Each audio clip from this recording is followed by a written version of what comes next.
Hola, me llamo Javier Cabezas, soy el director de las acerías del grupo Tubos Reunidos. Estamos en la acería de Productos Tubulares, que es una empresa que pertenece al grupo Tubos Reunidos. Es una empresa bastante antigua, llevamos más de 40-50 años fabricando tuberías sin soldadura. Somos una empresa con un ámbito, yo diría, exportadora al 100%. Todo nuestro producto está enfocado al mercado exterior. En el mercado nacional apenas dejamos muy poco producto. Y yo soy Javier Cabezas, soy el director de las acerías del grupo. Como os comento, ahora mismo estamos en Productos Tubulares, que es la acería del grupo situada en Sestao, y el grupo posee otra acería y otro tren de laminación en Amurrio, en la provincia de Álava. La planta de Amurrio, como os he comentado, lleva en marcha desde el año 72, la planta de Sestao lleva en marcha desde el año 60. Antiguamente nos llamábamos Baco Wilcos, que os sonará a todos esa empresa. Es una de las empresas, digamos, centenaria de la margen izquierda, de las más antiguas junto con Altos Hornos de Vizcaya, pero bueno, esa empresa desapareció, nos reconvertimos, nos compró Tubos Reunidos y ahora pertenecemos, como os digo, formamos parte de este grupo. Bueno, el grupo Tubos Reunidos, los productos que fabricamos son tuberías sin soldadura y abarcamos casi toda la gama de los productos que se consumen mundialmente, de tal manera que en la planta de productos tubulares llegamos desde las tuberías desde 10 pulgadas hasta 28 pulgadas y en la planta de Amurrio comenzamos en pulgada y media y podemos llegar hasta 6-7 pulgadas, con lo cual, como os digo, abarcamos todo. ¿Dónde va dirigido nuestro producto? Pues nuestros productos, en el caso de productos tubulares, estamos muy enfocados en el mundo de la energía, el mundo de las petroquímicas, el mundo de las calderas, el mundo de los ciclos combinados. Lo que nos diferencia de nuestros competidores o donde nosotros trabajamos, Productos Tubulares intenta trabajar a lo que llamamos nichos de mercado. Intentamos siempre trabajar pequeños pedidos con alto valor añadido y con unos plazos de entrega muy cortos. Es decir, no somos una empresa tubera al uso, como una gran empresa de tubos. No podemos competir con los grandes competidores mundiales y, por tanto, lo que hacemos es eso, dedicarnos al pequeño pedido con alto valor añadido y con unos plazos de entrega que el gran productor de tubos no puede dar al cliente. Así es la estrategia que seguimos en esta empresa para conseguir vender nuestros productos. En el caso de Amurrio es distinto. La acería y la planta de Amurrio tiene una capacidad productiva mucho mayor que la de Productos Tubulares. Para que os hagáis una idea, Productos Tubulares fabrica 50.000 toneladas de tubo al año, mientras que Amurrio puede llegar a fabricar 200.000. Sin embargo, la gama de Amurrio, sus clientes son distintos a los de Productos Tubulares. En el caso de Amurrio, sus productos van dirigidos completamente al mundo del petróleo y a la conducción de gas natural. En el mundo del petróleo nos dedicamos a la tubería propia de la conducción y la tubería propia de lo que es la perforación de los pozos petrolíferos. Y en los últimos años también hemos entrado en el mercado del fracking, que ha sido un mercado que ha funcionado muy bien, sobre todo en Estados Unidos, hasta que el señor Trump impuso los aranceles y realmente a todas las empresas tuberas fuera de Estados Unidos pues nos dejó fuera del mercado. Bueno, el personal, como os he comentado, que tenemos de estructura, ese 25% del personal de esta empresa, que os he comentado, que son ingenieros, sobre todo ingenieros técnicos, ingenieros superiores. Las dos especialidades que más demandamos es la especialidad mecánica y la especialidad eléctrica. Son dos especialidades muy enfocadas a mantener las instalaciones, a mantener las plantas. Al final, nosotros trabajamos con acerías y trabajamos con trenes de laminación. En esas instalaciones hay maquinaria pesada, hay maquinaria compleja y, por tanto, necesitamos personal altamente cualificado para llevar un mantenimiento correcto, no tener incidencias en el proceso y conseguir unos buenos parámetros de fabricación. Luego también tenemos otras especialidades, como por ejemplo metalúrgicos. Ese es mi caso. Yo, para que sepáis, soy ingeniero metalúrgico. Esa es una de las razones por las que me pusieron a cargo de ambas acerías del grupo. Y luego también existen ingenieros en lo que es con perfiles de gestión de empresa, es decir, con perfiles de dirección de la empresa. Ahí tenemos un director industrial, un ingeniero industrial energético y tenemos un ingeniero industrial de organización. Con respecto al tema de las formaciones de que estábamos hablando, comentaros que nosotros cuando buscamos perfiles cuando buscamos perfil para este nivel de estructura, digamos para mandos altos dentro de la empresa, desgraciadamente lo que solemos buscar para esos puestos es gente con un nivel de edad, con un margen de edad entre los 30 y los 40 años. No solemos coger gente con más de esa edad para ese tipo de puestos. Si estamos hablando ya de puestos de alta dirección, como si se ha dado el caso, ahí sí encaja un senior, encaja alguien que tenga una edad avanzada, digamos, en el mundo laboral. Esto sale un poco al hilo de lo que está sucediendo ahora con la pandemia de la COVID, en la que desgraciadamente pues, hay muchos puestos de trabajo que están desapareciendo y hay pues, personal con esta franja de edad alta pues, que se está quedando en el desempleo. Y realmente yo creo que en esos niveles es difícil encontrar hoy en día un puesto de trabajo. Generalmente tendemos a ir a gente más joven.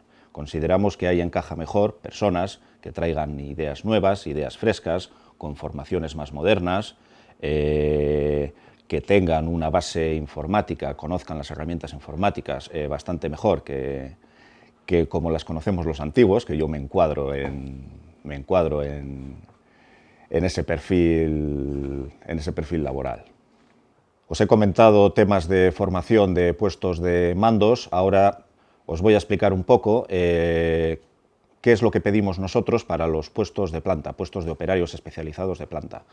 Así como he dicho que en el caso de los altos mandos, gente de edad avanzada, pues yo en mi opinión no encajan bien en la estructura, sin embargo, en los puestos de taller, mi opinión personal, y yo es lo que hago actualmente, a mí me gusta tener balanceado el personal de planta. Me explico. Me gusta tener en los relevos y en la planta gente joven y gente mayor. ¿Por qué? Porque la gente mayor hace un contrapunto sobre la gente joven. No quiero ser malo, pero la gente joven, estas nuevas generaciones que vienen, yo en mi opinión, están un poco verdes, son un poco exaltados. Son un poco extremistas y la gente mayor muchas veces les viene muy bien para actuar como contrapunto, tranquilizarlos, calmarlos y darles esa estabilidad que yo creo que tenemos que tener. Ahí yo sí veo que yo, por ejemplo, en mi caso específico, sí hemos contratado gente mayor, gente de 56, gente de 58 años hemos contratado. Eso lo tengo claro. También comentaros que, como os he dicho, somos una empresa siderúrgica, yo creo que somos de las últimas empresas ya que realiza contratos a largo plazo. Aquí en esta empresa, cuando una persona entra, se le hace un periodo de pruebas de 2 años y al cabo de 2 años, si ha funcionado, se le suele hacer un contrato indefinido. Yo creo que somos ya de las últimas empresas que trabaja de esa manera.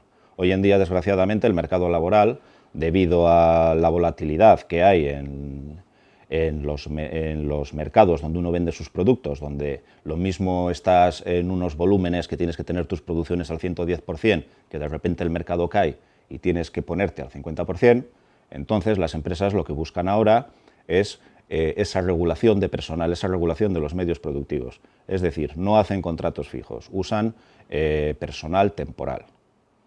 Eso yo lo veo, por ejemplo, en las empresas subcontratadas que tenemos aquí. Cada vez pues, vemos que hay una mayor rotación del personal, que también hay que decir que eso incide bastante negativamente en los temas de formación.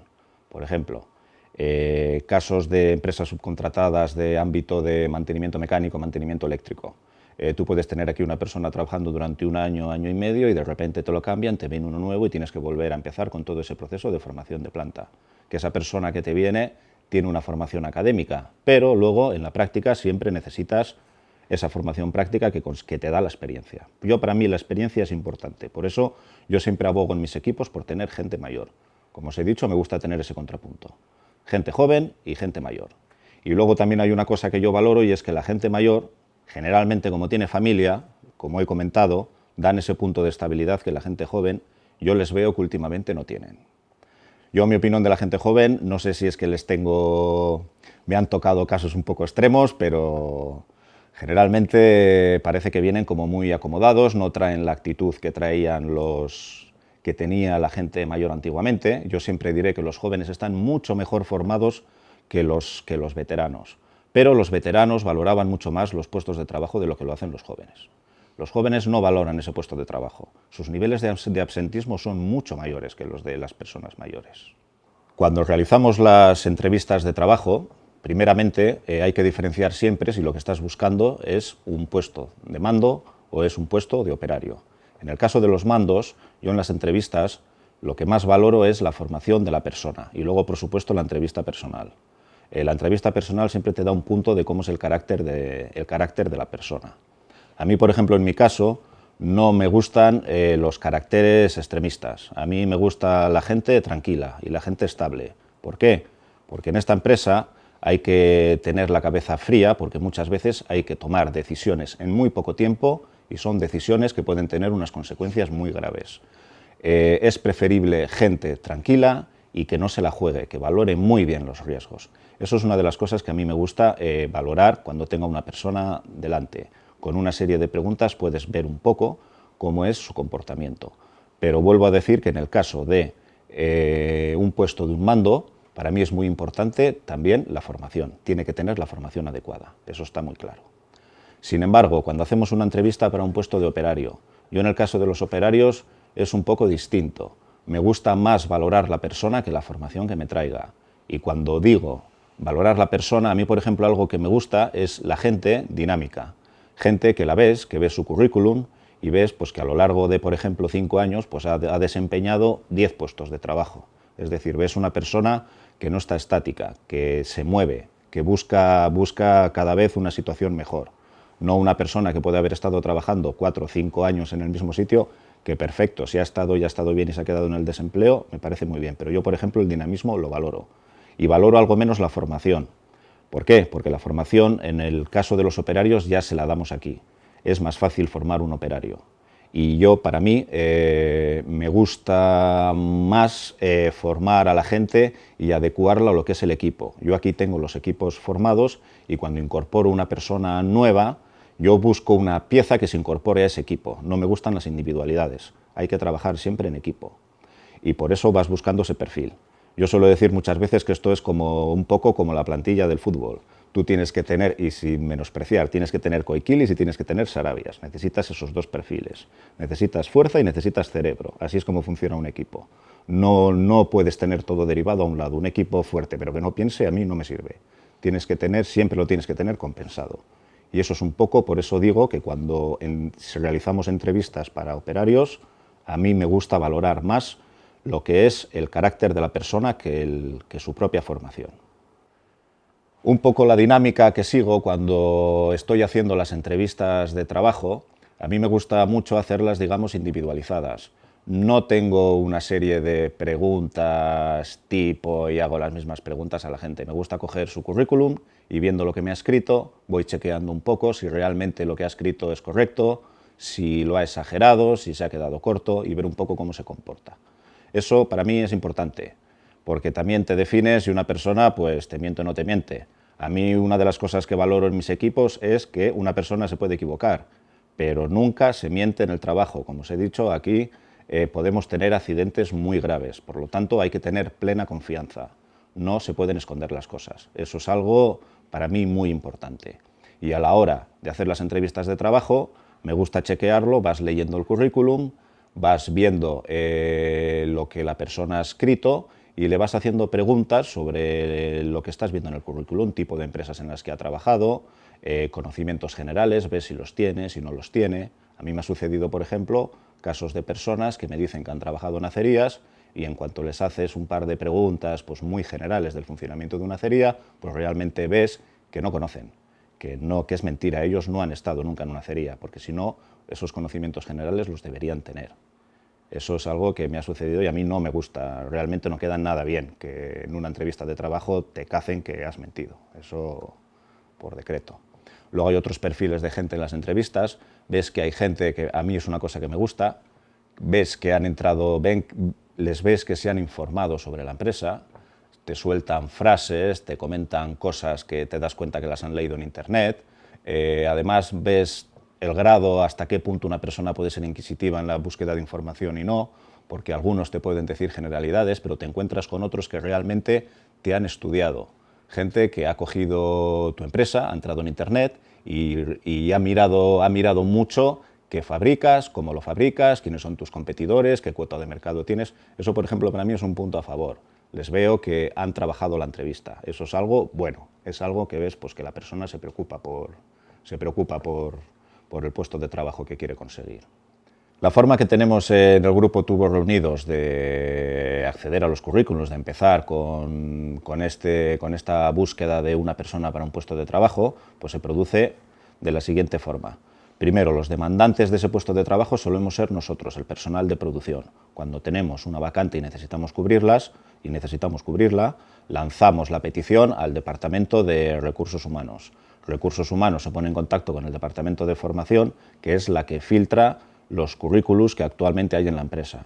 A la empresa los currículums le suelen llegar por LinkedIn, suelen llegar por correo, generalmente tenemos una bolsa de currículums. Mi opinión personal es que siempre es bueno tener un currículum y mandarlo a las empresas. No queda en saco roto, las empresas ese currículum lo guardan y cuando surgen estas demandas, estas peticiones que hacemos nosotros, es cuando esos currículums se sacan, el Departamento de Formación hace una primera criba, nos presenta un grupo a nosotros y en ese grupo es donde nosotros hacemos la selección de la persona y vamos y buscamos la persona que queremos encontrar. Ese es un poco el proceso que seguimos cuando tenemos que cubrir un puesto de trabajo. Una parte muy importante de la estructura de nuestra empresa es el departamento del I+D+I. Esa es una parte fundamental, yo creo que en todas las empresas hoy en día. En nuestro caso, ¿cómo funcionamos, qué hacemos y para qué nos sirve? En el I+D+I nosotros principalmente lo que tenemos son personas con ingeniería, es la carrera que nosotros demandamos, son todos ingenieros superiores, creo recordar. Allí no hay ningún técnico, creo que tenemos un par de mecánicos, tenemos el energético que comenté antes y creo que hay otro eléctrico, creo que es así, pero bueno, vamos a dejarlo ahí por ahora. ¿Qué es lo que hace el departamento de I+D+I? Principalmente nosotros lo tenemos muy asociado a dos ramas, digamos, a lo que es la rama productiva, y el I+D+I se ocupa de lo que son las mejoras productivas, mejoras de indicadores, mejoras de parámetros, mejoras de consumos. Esa es una parte muy importante del trabajo que realiza I+D+I. Pero luego también les tenemos colgando de otra pata que es muy importante. Actúan como técnicos comerciales, es decir, detectan los problemas o detectan lo que piden nuestros clientes o intentan anticiparse a lo que van a pedir. También es muy importante otra labor que hacen, que es chequear en el mercado lo que hacen nuestros competidores. Eso yo creo que lo hace todo el mundo, en buenas palabras se llama benchmarking, pero es una parte muy importante. Tú, cuando fabricas algo, tienes que saber quién es el número 1 mundial de lo que tú fabricas. Si tú no lo eres, tienes que fijarte en el que lo es. Y tienes que fijarte qué vende, cómo le vende y qué es lo que hace con tus clientes. Bueno, con sus clientes que también son tuyos. Y eso es una parte muy importante. Nosotros ese seguimiento lo tenemos incorporado, es una de las funciones que realiza nuestro I+D+I. Y por eso, como os he comentado, el personal de ese departamento es un personal con una formación muy alta. Para mí es una de las partes vitales de la empresa. Ese departamento tiene que funcionar muy bien, porque es el que hace renovar a la empresa, es el que te trae las nuevas ideas. Ellos son los que muchas veces te dicen, pues, que sepas que nuestro competidor le está ofreciendo al cliente esto, esto y esto, y automáticamente te pone encima de la mesa un hándicap que tienes que alcanzarlo porque si no te quedas fuera del mercado, es así de claro. Al hilo que estamos hablando del I+D+I, comentaros que los proyectos que tenemos ahora mismo en marcha en ese campo, pues así se me ocurren el tema de la industria 4.0, que todos habréis oído hablar de ella, el tema del Big Data, que así suena como un poco farragoso, pero realmente es una herramienta muy potente y muy poderosa. Lo que es en Europa, Francia, Alemania, nosotros conocemos empresas que este tema lo han puesto en marcha. El tema del Big Data han sido capaces de conseguir unas mejoras productivas muy importantes, y yo creo que aquí, tanto a nivel nacional como a nivel provincial, vamos un poco retrasados con este asunto. Ahora es cuando yo creo que todas las empresas, un poco al amparo del gobierno vasco, estamos tirando para adelante con este tipo de proyectos. Y la verdad es que son proyectos muy importantes y se consiguen mejoras productivas muy buenas. Resumiéndoos un poco, ¿en qué consiste el Big Data y en qué consiste la industria 4.0? Principalmente se ocupa de realizar una captura de todos los datos que tú generas en tu proceso. Con estos datos hay gente que con algoritmos matemáticos lo que hace es diseñar cuál es tu sistema de producción más eficiente, más óptimo, y con esos datos se guardan. Y luego lo que hacen es chequearte continuamente todos los datos que estás generando en tu proceso productivo y te señalan las desviaciones que tienes con respecto a ese óptimo que han creado. Y eso te permite mejorar. Es un poco una descripción un poco somera la que os estoy haciendo, pero es así como funciona, o en eso consiste principalmente el tema del 4.0 y el Big Data. Y es una herramienta muy buena, realmente se consiguen muy buenas cosas. ¿Qué tipo de personas trabajan en estos proyectos? Pues aquí, como os podéis imaginar, no se buscan perfiles de ingenieros. En el tema del Big Data se buscan perfiles de informáticos y luego, como os digo, se usa mucho algoritmo matemático para lo que es realizar el tratamiento de datos. Esos son un poco los perfiles que se buscan en estas cosas. Otro proyecto muy importante que tenemos en relación con el I+D pues es el tema de la descarbonización, que habréis oído, es un tema también muy recurrente en el tema de la siderurgia y que está muy de moda hoy en día. En ese campo se piden fuertes avances con el tema de disminuir los gases de efecto invernadero. Como sabéis, nosotros en la siderurgia somos una parte importante generadora de ese tipo de gases, con lo cual se nos piden medidas para fomentar lo que se llama la economía circular, que me imagino que ya sabéis todos lo que es, que se trata continuamente de generar el menor número de residuos, de forma que los residuos que generemos los volvamos a reutilizar en nuestro proceso. Es decir, buscamos vertido al exterior cero. Ahí hay proyectos muy importantes y que están en marcha. ¿Qué tipo de personas se buscan en esos ámbitos? Por ejemplo, economía circular. Ahí hoy en día utilizamos técnicos medioambientales, que son, por ejemplo, profesiones que antiguamente, yo que llevo ya muchos años en este tema, antiguamente no había esos perfiles en la empresa. Sin embargo, ahora sí se busca ese tipo de perfil. Hemos contratado gente que se dedica a eso específicamente. Aquí ya no solo vale producir de la forma económica, de la forma más óptima. Hay que producirlo de la forma menos lesiva para el medio ambiente. Eso se ha convertido en un tema muy importante. Ya no nos permiten, digamos, no voy a decir hacer lo que queramos, pero nos obligan a que seamos respetuosos con el medio ambiente, tanto en emisiones de gases, como en emisiones acústicas, como en tratamiento de aguas.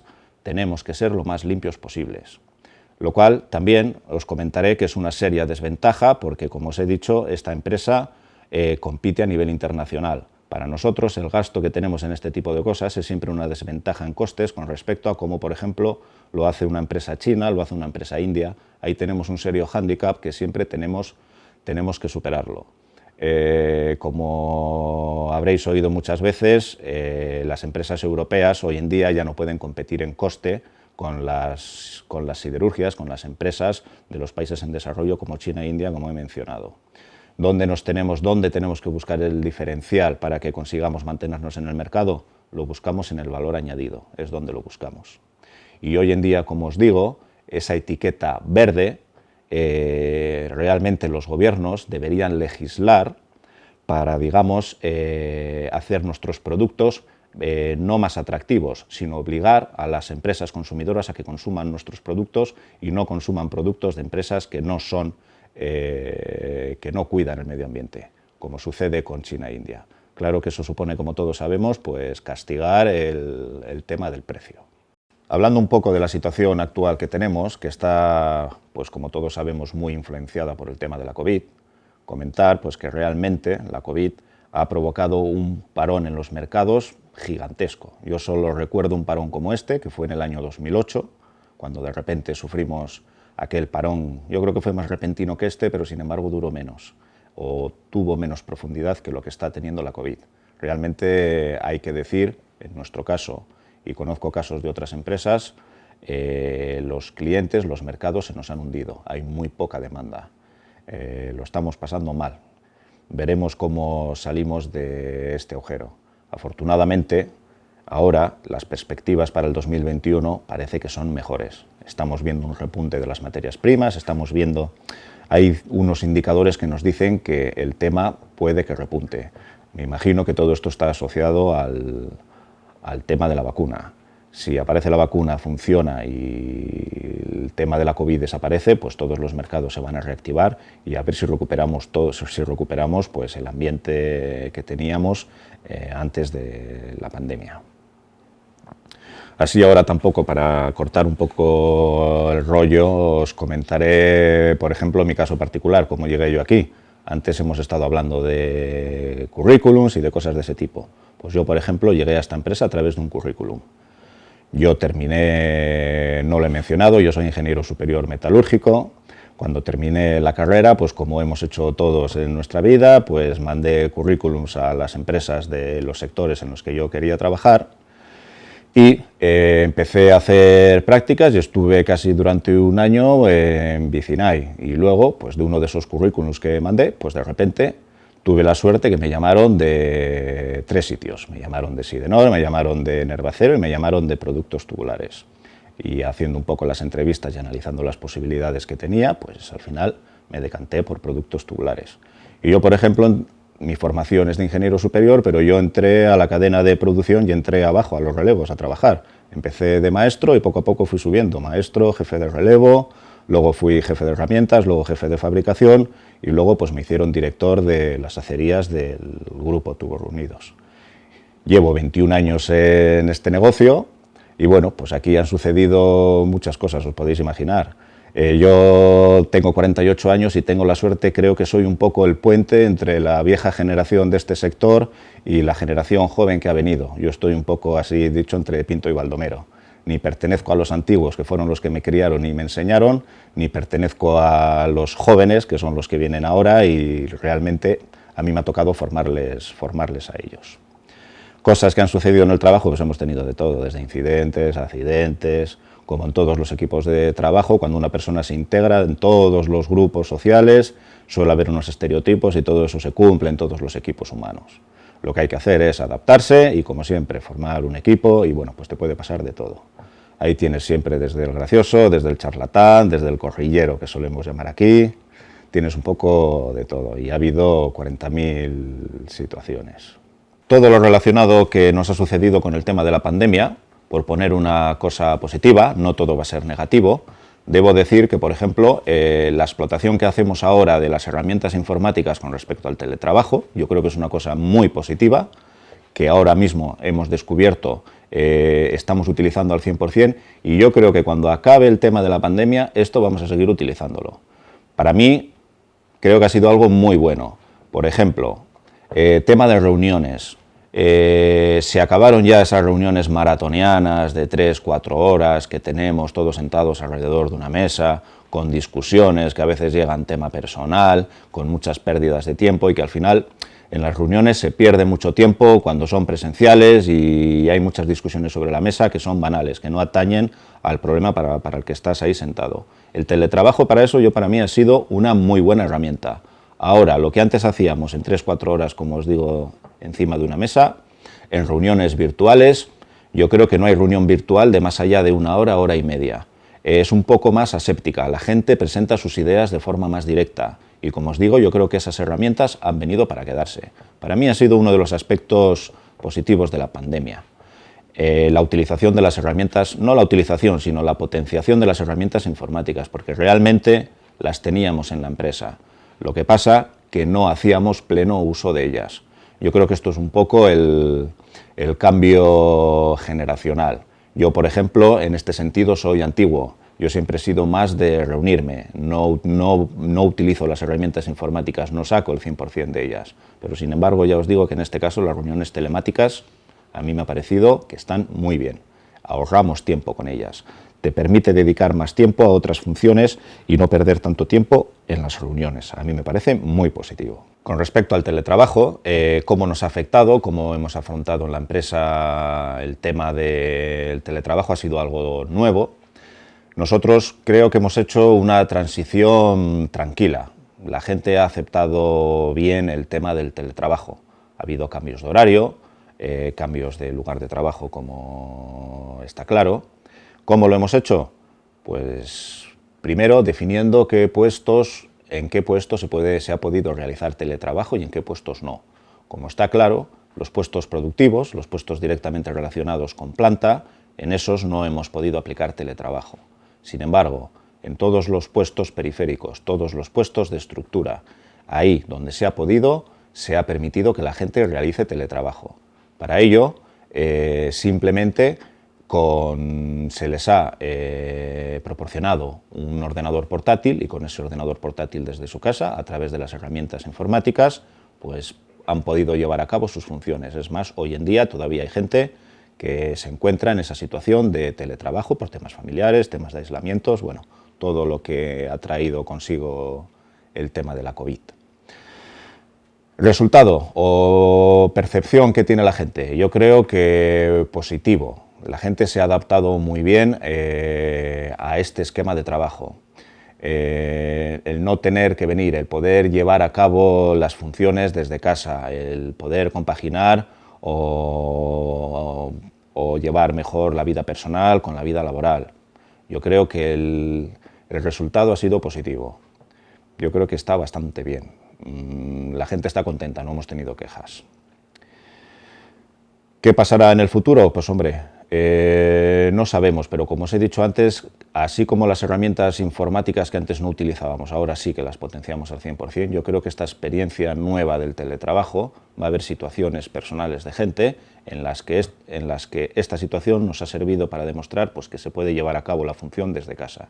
Yo creo que hay gente que podría seguir en teletrabajo y yo creo que la empresa puede aceptar esas circunstancias. Y siguiendo con el tema del teletrabajo, se nos ha olvidado un departamento muy importante en todas las empresas y que, claro, con el tema del teletrabajo también le ha afectado, que es el Departamento de Seguridad y Prevención, que no hemos dicho nada. Hemos hablado de perfiles de I+D, hemos hablado de temas medioambientales, hemos hablado de temas productivos, hemos hablado de los temas de estructura, pero nos falta un departamento que es importantísimo en las empresas de hoy en día, que es el Departamento de Prevención y Seguridad, donde el perfil de las personas que trabajan allí son técnicos de prevención. Este tema, al igual que el medioambiental, ya no nos permiten trabajar con inseguridad. Hoy en día se nos obliga a que la seguridad incluso esté incorporada en los sistemas de producción. Es decir, el Departamento de Prevención lo que hace es un poco dirigirnos y coordinarnos en este asunto, pero realmente los que trabajamos la prevención y la seguridad directamente somos nosotros, somos los que estamos en planta, somos la parte productiva de la fábrica. Eso antiguamente, por ejemplo, no era así. A mí me ha tocado vivir ese cambio. Antiguamente un poco vivíamos como al margen de la seguridad. Dejábamos que los técnicos de prevención fuesen los que hacían la seguridad, por decirlo así, de una manera un poco vaga. Hoy en día ese concepto no se puede trabajar así. Hoy en día la seguridad, así como la calidad, tiene que estar integrada en la parte productiva de las empresas. Y el perfil de las personas que se busca aquí tienen que ser siempre técnicos en formación, técnicos de prevención, y en carácter tienen que ser personas empujadoras de los temas. Tienen que ser personas dinámicas, personas que se mueven y personas con carácter. No valen personas que dejen pasar los temas, personas que les valga todo. Tienen que ser personas con criterio y que sepan imponer sus criterios, porque con el tema de seguridad no se puede jugar nunca. Es una de las partes vitales de una empresa, como os he comentado. Un poco para terminar y dejar de meteros el rollo, pues hablar un poco de cómo vemos el futuro en nuestro caso. Pues en nuestro caso, creo que antes he mencionado ya, somos una empresa que se mueve, compite en el exterior. Para que os hagáis una idea, nuestros mercados se centran principalmente en Francia, Alemania, el este asiático y últimamente estamos entrando en lo que es Oriente Medio. Luego tenemos un mercado residual que es Estados Unidos, pero por las circunstancias un poco peculiares que vive ese mercado con el señor Trump, que hasta ahora ha estado allí, pues ese mercado ha estado un poco cerrado, bastante cerrado para nosotros. Ahora que el señor Trump se va, viene Biden, veremos si las circunstancias cambian. En un principio, en el corto plazo, vemos que no van a cambiar, pero esperemos que a medio y a largo plazo se demuestre que esas medidas proteccionistas que tienen en sus mercados van a ser perjudiciales para ellos. Nuestra esperanza es que a medio o largo plazo, como comento, ese mercado se nos vuelva a abrir. Pero como os digo, ahora mismo estamos centrados, Francia, Alemania, este asiático sobre todo, allí es donde nos estamos centrando de una forma muy fuerte y estamos intentando abrir mercados en Oriente Medio. Lo que nos sucede en Oriente Medio, como os decía, nosotros somos un grupo pequeño y en Oriente Medio tenemos que pelearnos con los grandes de nuestro sector.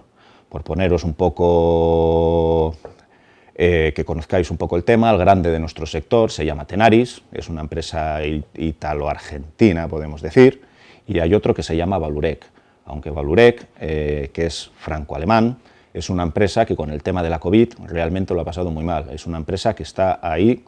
No va a desaparecer, pero sin embargo es una empresa que se va a fraccionar. Era un gigante y sospechamos que lo van a partir. Se va a convertir en 3 o 4 empresas más pequeñas, con lo cual va a quedar un poco a nuestro nivel. Lo cual también es problemático para nosotros, porque que desaparezca un gigante y se convierta en un pequeño, tenemos el problema de que su estrategia comercial puede ser igual que la nuestra y que nos haga sombra en los mercados y que compita más directamente con nosotros que lo hace hoy. Pero bueno, eso está por venir, todavía no lo sabemos. ¿Dónde centramos nuestro futuro o dónde tenemos que centrarlo para conseguir que esta empresa continúe adelante y continuemos sacando beneficios que hoy en día os puedo decir que no sacamos? Nos estamos centrando en el valor añadido. Cada vez nos estamos especializando más en el tipo de tubería que hacemos. La tubería normal y corriente ya no es nuestro negocio. Ahí ya no conseguimos obtener un margen con el que esta empresa perviva. Nos estamos yendo a productos de mayor valor añadido, productos que países como China o India, no voy a decir que no los fabrican porque sí los fabrican, pero sin embargo son más costosos para ellos porque todavía no tienen dominado el know-how y ahí todavía podemos pelear el tema del margen. Ahí es donde nos estamos centrando y esa es un poco la esperanza de futuro que tenemos. Eso es lo que está trabajando ahora mismo el Grupo Tubos Reunidos.